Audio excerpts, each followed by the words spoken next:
Faeries of the Nile by Mansoura Ez-Eldin.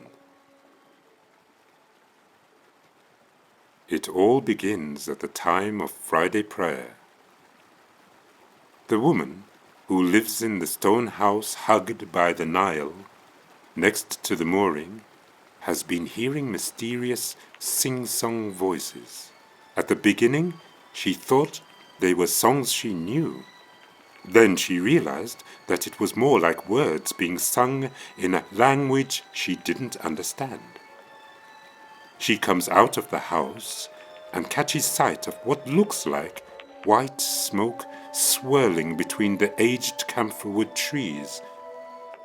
Not smoke exactly, but something white and cloud-like, upright and dancing and twisting together.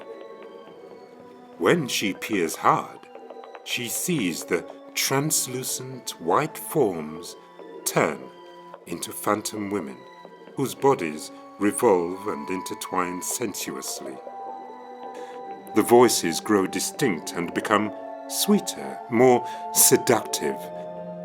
The phantom women sway to imperceptible rhythms that render outward existence totally silent.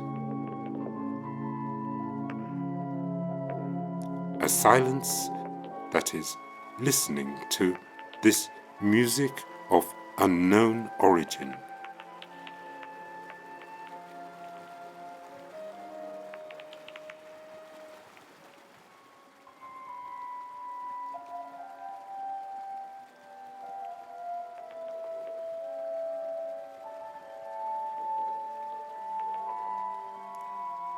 The woman in the stone house, her name is Zinat, but every week when this ceremony is repeated in front of her, she practically forgets her name.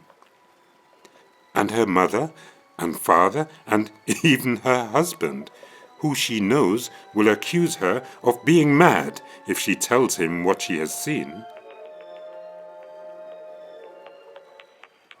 To begin with, she felt afraid, a deep primal fear possessing her since the beginning of time.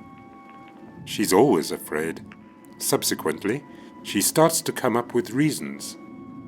Later, her fear turned to curiosity, and from curiosity was born desire. A despairing, humiliating desire to merge with these luminous, diaphanous bodies. She thought, they are a river fairies grown tired of life underwater. She remembers how her now dead mother was against her son-in-law living so close to the Nile. She said that its fairies were sacred and to be respected. She has not seen a fairy before, and nobody she knows has told her that they have. Yet she knows that they are beautiful, mostly with very long black hair and burning bright eyes whose slits are vertical, and they are able to dissolve into people's bodies. She knows this as well as she knows that the sun is the sun, the moon, and the night the night. She peers hard at the phantom women in front of her. As she imagines it, they transmogrify into flesh and blood bodies, but with silky, lustrous skin so limpid it almost reveals what is beneath. The sing-song voice suddenly swells and the dance quickens, then everything vanishes and silence reigns anew. At that instant, she is back and can hear the rustling of the leaves and the rising voice of the Friday preacher abruptly concluding his sermon. This was her secret, she was certain, not to be revealed to anyone. She began to wait for them in the open area in front of the house at the same time every week. She dreaded throwing anything away between the camphorwood trees.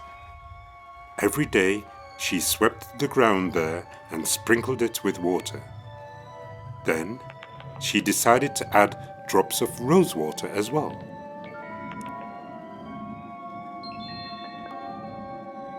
She thought about asking the ferryman if he had seen one of the Nile fairies before, but she feared that he would make her talk and she would be forced to say something she didn't want.